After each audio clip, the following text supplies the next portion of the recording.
कल 26 जनवरी को भारत का नेशनल परेड नई दिल्ली में होता है और पूरे देश में रिपब्लिक डे धूमधाम से हर राज्य में मनाया गया और सारे गणमान्य व्यक्ति हर राज्य में और इंडिया गेट पे दिल्ली में मौजूद रहे और प्रधानमंत्री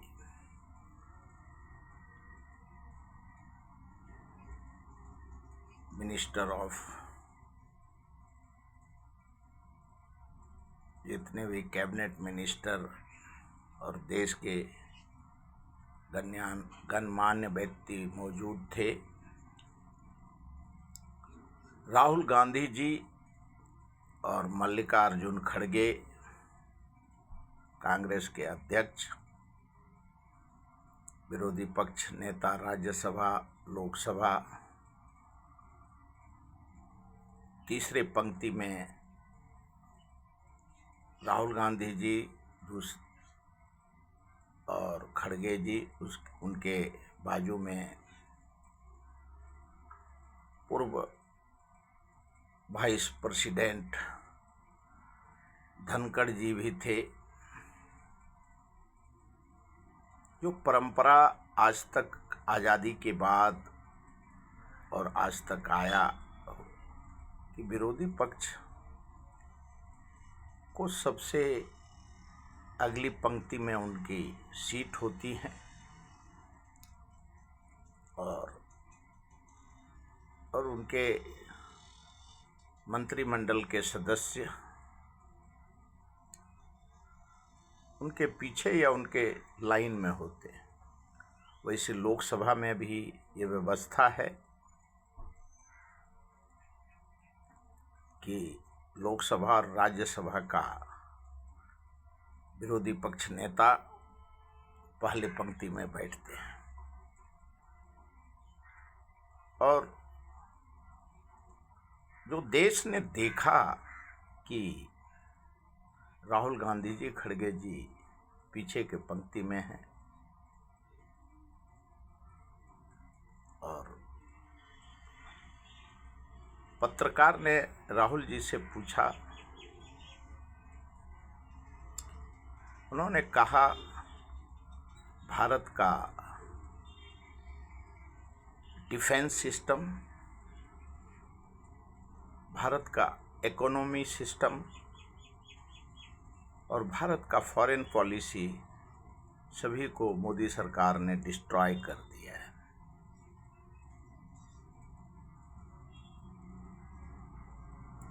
चूंकि विरोधी पक्ष नेता हैं, लेकिन जो देश में जब से 2014 के बाद भारतीय जनता पार्टी सत्ता में आई, तब से व्यक्तिगत जिस प्रकार का गली में गुल्ली डंडा खेलने वालों की दुश्मनी होती है, उसी प्रकार का मोदी जी और गांधी परिवार, भारतीय जनता पार्टी और गांधी परिवार के बीच में गुल्ली डंडा का जैसा दुश्मनी आज 12 साल से देश का जनता देख रहा है।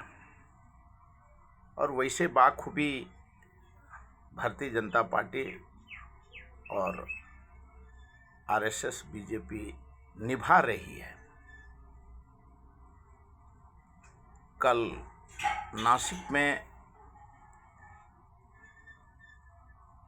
रिपब्लिक डे के मौके पे वन का डिपार्टमेंट का एक रक्षक, जिन्होंने कहा कि बाबा साहब अम्बेडकर का नाम पालक मंत्री ने जानबूझ के नहीं लिया। जो संविधान पहला राष्ट्रपति राजेंद्र बाबू को बाबा साहब अम्बेडकर ने सौंपा था, जिस संविधान से हम 77 साल से आज आज़ादी मना रहे हैं, और उस बाबा साहब अम्बेडकर का नाम पालक मंत्री भूलता है, ये दुर्भाग्यपूर्ण है। बाद में उनको पुलिस ने उस वन का रक्षक को अरेस्ट किया, लेकिन उन्होंने एक हंगामा खड़ा किया और नाम तो क्यों, प्रजासत्ता दिन था, तो उस दिन बाबा साहब अम्बेडकर ने जो उनकी भूमिका, और महाराष्ट्र में नासिक में हो रहा है, तो हर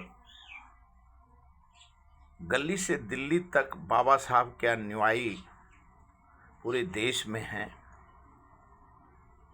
और काफ़ी भारी तादाद है उनकी। और SC ST BC और सभी वर्ग उनके समर्थक हैं। और बाबा साहब को मानने वाले आज देश में 2 भाग में बटे हैं। RSS पहले भी, आज़ादी के पहले, आज़ादी के बाद भी विरोधी रहा है, लेकिन आज सत्ता है तो सत्ता में उनको बाबा साहब अम्बेडकर, महात्मा फुले, सावित्रीबाई फुले, उनका नाम मजबूरी में लेना पड़ता है और लेना पड़ेगा, क्यों जब संविधान का बात आता है तो उनका नाम लेना। संवैधानिक पद पे बैठे, क्यों जब मोदी जी विदेश के दौरे पे जाते हैं तो गांधी और बाबा साहब अम्बेडकर का नाम उनको हर सभा में विदेश के, देश के में लेना पड़ता है और लेना पड़ेगा, जो भी सत्ताधीश होंगे। 2025 के इलेक्शन में, जो लोकसभा का इलेक्शन हुआ, उसमें संविधान का बुक लेकर के विरोधी पक्ष नेता अपने सर पे रख के उन्होंने वोट मांगा और बीजेपी के, RSS के और दूसरे लोग ने 400 का पार करो तब हम संविधान में बदली लाएंगे और मनुस्मृति हम लागू करेंगे। लेकिन दुर्भाग्य हो रहा कि RSS और बीजेपी और उनके समर्थित पार्टी अलायंस, क्यों जो अलायंस हैं, चाहे वो नीतीश कुमार जी हों या चंद्रबाबू नायडू हों, वहाँ चुन करके वो माइनॉरिटी और दलित के मत से आते हैं। और देश का जनता, अगर ये सही बात है तो जिस प्रकार से कल उस महिला ने विरोध किया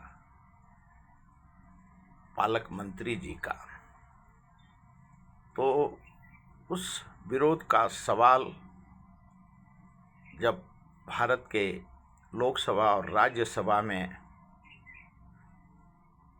वक्फ बिल बोर्ड का बिल पास हुआ, उसमें नायडू जी और नीतीश कुमार जी को संविधान और राजनीति पार्टी के बाबा साहब के अनुयायी और माइनॉरिटी के लोग को वो याद रखना होगा। लेकिन 7 जनवरी 2025 में जब से देश में राहुल गांधी जी ने ज्ञानेश गुप्ता जी, दीपक कुमार और इलेक्शन कमीशन देश में निष्पक्ष नहीं है, राहुल गांधी ने भारी भरकम प्रेस कॉन्फ्रेंस करके खुद से उन्होंने देश के सामने में वोट जोड़ने, वोट काटने और SIR करने और किस प्रकार से EVM VVPAT का जो राहुल गांधी आरोप आज भी लगा रहे हैं। 14 दिसंबर को भी उन्होंने वोट चोर गद्दी छोड़ का नारा लगाया। आज पूरे देश में जहाँ जहाँ इलेक्शन होता है वहाँ वहाँ वोट चोर गद्दी छोड़ का नारा लगता है। और राहुल गांधी जी साफ उनका मानना है कि इलेक्शन कमीशन निष्पक्ष नहीं है, क्योंकि लोकसभा में बिल पास हुए हैं कि इलेक्शन कमीशन के खिलाफ FIR नहीं हो सकता है जब तक संशोधन नहीं होगा। तो न्यायपालिका ने जो कुछ साल पहले फैसले दिए हैं कि इलेक्शन कमीशन के खिलाफ FIR नहीं होगा, और देश में करीबन 100 BLO ने अपना जान का सुसाइड किया, आहुति दिया। और इलेक्शन कमीशन ही जब निष्पक्ष नहीं है तो चुनाव कैसे निष्पक्ष हो जाता है। और इलेक्शन होता है लेकिन सभी राजनीति पार्टी भाग लेते हैं। लेकिन राहुल गांधी जी जो मानते हैं कि सिस्टम में रह करके हमें विरोध करना है, क्यों देश के जनता को समझ में आना चाहिए, और वही आज सामने में आ रहा है। क्यों देश के हर राज्य में सभी विरोधी पक्ष में जो हैं उनको CM बनना है, नगर पालिका में मेयर बनना है, ग्राम पंचायत में नगराध्यक्ष बनना है। और अगर किसी को कांग्रेस या राहुल गांधी रोकने का कोशिश करेंगे तो वो कांग्रेस को दोष देने से अच्छा है कांग्रेस भी लड़ती है, और जब विरोधी पक्ष या मुख्यमंत्री का उम्मीदवार हार जाता है तो इलेक्शन कमीशन पे आरोप लगाता है। लेकिन राहुल गांधी जी का जो मानना है कि इलेक्शन में भाग लेना हमारी संविधान को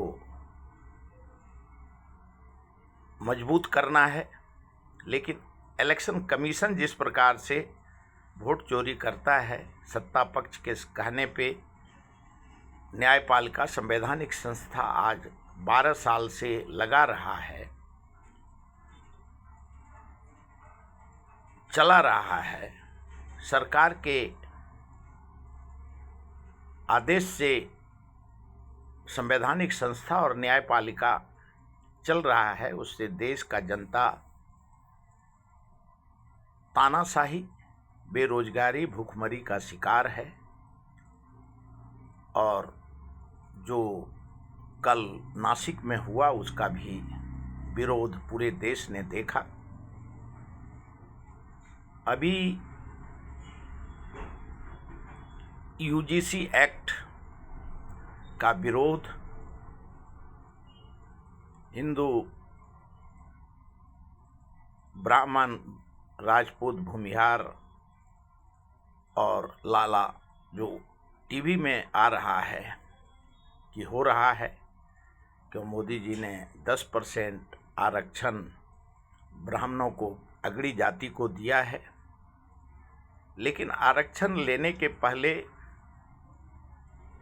जब आप आरक्षण मांगते हैं तो आपके घर के सामने में आरक्षण आपको मिला, ये लिखने में हर्जा नहीं है जो मोदी जी ने दिया है। लेकिन आरक्षण चाहिए, लेकिन अंदर अंदर चुपचाप चाहिए, तो ये भी संभव नहीं है। और अगड़ा पिछड़ा का आज़ादी के बाद हर राज्य में, हर जाति में ये सवाल उठता है और उठेगा, और उसी से संविधान और आंदोलन का उत्पत्ति वीपी सिंह के ज़माने में मंडल कमीशन था, और मोदी जी के ज़माने में यूजीसी एक्ट है। वो वक्त और जनता अपने अपने हिसाब से फैसला करेंगे। लेकिन जो बाबा साहब अम्बेडकर ने 5 साल के लिए आरक्षण दिया था, आज उस आरक्षण को राजनीति पार्टी ने अपने सत्ता के लिए 77 साल कर दिया। आर्थिक आधार पे आरक्षण होना चाहिए, लेकिन आरक्षण आर्थिक आधार पे नहीं, क्यों संविधान का रचना बाबा साहब ने किया है उसी के ऊपर चलता है। और सबको सत्ता चाहिए, जो सत्ता में आता है। आज 12 साल से भारतीय जनता पार्टी है तो वो आरक्षण का रक्षक है, और 65 साल जो बीजेपी आरोप लगा रहा है, 65 साल कांग्रेस ने आरक्षण को जिंदा रखा। तो ये सत्ता और विपक्ष का आपसी मतभेद है, लेकिन देश सर्वोपरि है। संविधान का संरक्षण, और भारत में जो संविधान है, संविधान सर्वोपरि है। और भारत का लोकतंत्र सभी धर्म, जाति, भाषा के लोग एकता, अखंडता, संप्रभुता सर्वोपरि है। और देश ने जो संविधान, प्रजासत्ता दिन, रिपब्लिक डे